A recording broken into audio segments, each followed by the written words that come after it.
Il futuro del trasporto bellunese potrebbe avere uno sviluppo nuovo e diverso, intanto per l'ingresso di un socio privato, Cortina Express, nel settore gomma, in Dolomiti Bus. ATP era un partner importante perché gestiva anche ferrovie, quindi poteva essere utile, ma un partner che abbia sede comunque nel bellunese credo che sia altrettanto utile perché evidentemente ci fa capire che c'è un interesse di bellunesi per il bellunese e questo ci fa molto ben sperare dal punto di vista della qualità dei servizi e della voglia di fare del bene. Penso che nei prossimi giorni, peraltro vorrei appunto incontrare anche i vertici di Cortina Express per discutere delle prospettive, ma ne ho già sentito parlare bene. Ma è sui binari che prossimamente si potrebbe viaggiare bellunese. Tutto dipende dal rinnovo o meno del contratto di servizio tra la Regione e Trenitalia.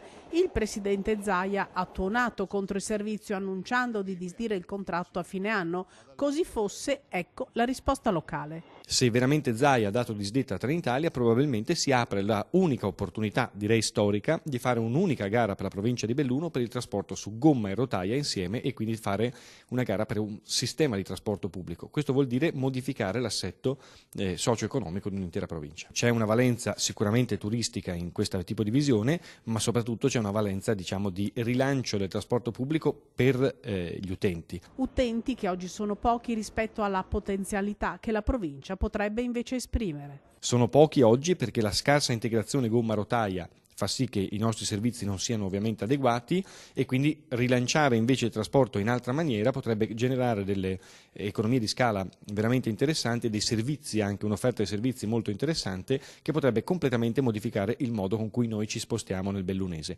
In Val Venosta hanno fatto così e la cosa funziona.